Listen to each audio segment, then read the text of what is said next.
Baghdad, 1258, HULAGU Khan and the fall of Baghdad.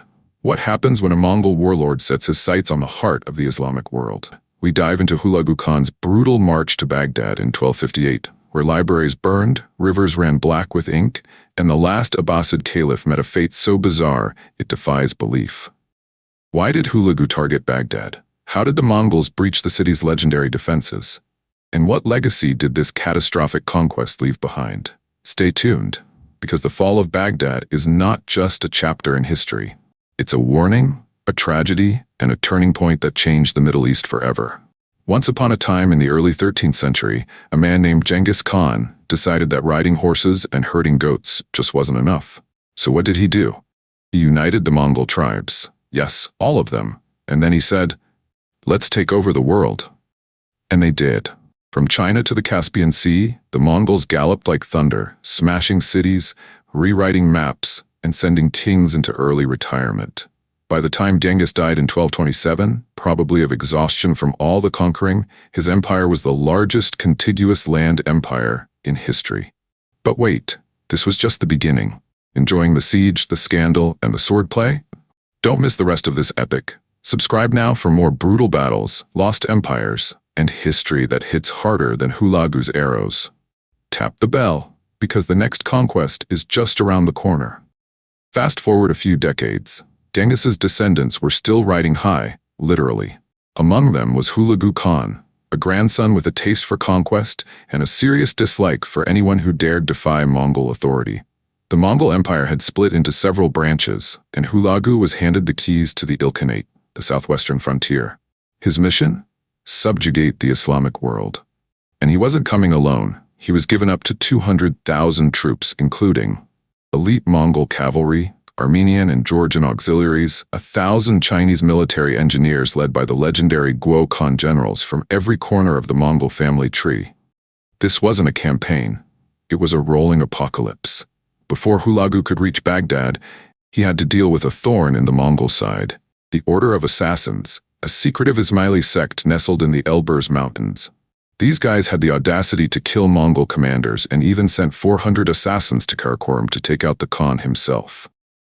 HULAGU said, "Nope." He marched into their mountain fortresses, crushed them like stale bread, and cleared the path to his real prize, Baghdad. Founded in 750 CE, Baghdad was once the intellectual capital of the world. Think of it as the Silicon Valley, Paris, and Harvard of the medieval Islamic world, all rolled into one. Poets, scientists, philosophers, and musicians flourished. The House of Wisdom held centuries of knowledge. But by the 13th century, the Abbasid Caliphate was a shadow of its former self. Caliph al-Mustasim was more ceremonial than strategic, and his political situation was a mess. He failed to rally allies, underestimated the Mongols, and wait for it, refused to surrender when HULAGU demanded it. Big mistake. Now HULAGU turned his gaze to the Abbasid Caliphate. He expected Caliph al-Mustasim to send troops to help crush the assassins. The caliph said sure, but his ministers whispered, "Wait a minute, this smells fishy." They suspected HULAGU's real plan was to empty Baghdad of defenders, so they refused.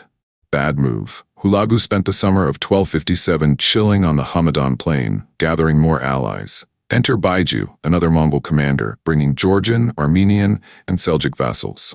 The army was now a multinational wrecking crew. In September, HULAGU sent a polite little note to the caliph. "Hey buddy, dismantle your defenses and send me your top 3 ministers." Thanks bye. The caliph replied, "You're young, you're ignorant, I can summon all of Islam to crush you." Then he sent 3 nobodies instead of the requested officials. Oh, and he threw in some disrespectful behavior for good measure. HULAGU's response? "That's it, we're done talking." On January 22, 1258, HULAGU's forces reached the eastern suburbs of Baghdad. The siege began with fortifications, siege engines, and meticulous planning. HULAGU wasn't just throwing rocks, he was orchestrating a military symphony of destruction. Baghdad's walls? Crumbling. Its garrison? 50,000 untrained men. Its leadership? Clueless. The Mongols attacked from all directions, cutting off escape routes, bombarding the city, and unleashing hell on earth. Before the bloodshed began, HULAGU Khan tried a little diplomacy, Mongol style. He had messages tied to arrows, yes, arrows, shot into the city of Baghdad. These weren't your average, hey neighbor notes. They said, if you're a Christian, a merchant, or a Muslim who didn't fight us, you're safe. Just surrender. Sounds reasonable, right? But Baghdad's leadership? Still stuck in denial. They ignored the warnings, and the Mongols sharpened their blades. Boom!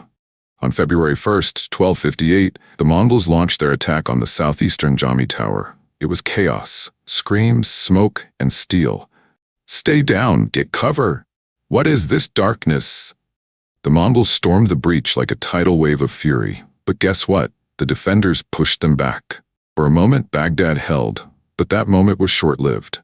4 days later, the Mongols breached the eastern battlements. Intense fighting followed. The Caliph's soldiers scrambled to the other side of the city, desperately building new fortifications. Meanwhile, the city's tax minister, the Dawada, tried to escape down the Tigris River. Spoiler alert, HULAGU had already planned for that. 3 ships sunk, Dawada dragged back. Caliph al-Mustasim sent envoys to negotiate. HULAGU's response? Unconditional surrender or else. The Caliph surrendered the Dadar, his top administrator, and the commander of the garrison. HULAGU said thanks, then promptly executed them. On February 7th, thousands of unarmed soldiers and civilians emerged from the city, hoping to be spared. They asked to be relocated to Syria. HULAGU said, sure, just step over here. Then he divided them into groups and executed them.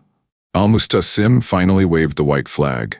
He sent an embassy to secure safety for his family. He left the city with 3,000 dignitaries, probably thinking, glad that's over. HULAGU then asked him to order the entire population to disarm and leave the city. They obeyed. And then, the slaughter began. February 13th, 1258, the day Baghdad died. The Mongols massacred most of the city's 1 million residents. It was brutal, merciless, and apocalyptic. The House of Wisdom, the crown jewel of Islamic learning, obliterated. Books tossed into the Tigris River until the water ran black with ink. Poets, scientists, scholars either killed or fled. The Islamic Golden Age? Gone in a flash of fire and blood. Only Christians and merchants who had traded with the Mongols were spared. Everyone else? History's darkest chapter. The sack of Baghdad wasn't just a military victory, it was a cultural catastrophe. The Mongols didn't just break walls, they shattered centuries of intellectual progress. And HULAGU Khan? He rode away from the ashes, leaving behind a legacy of fear, fire, and finality. Next up, Mehmed the Conqueror.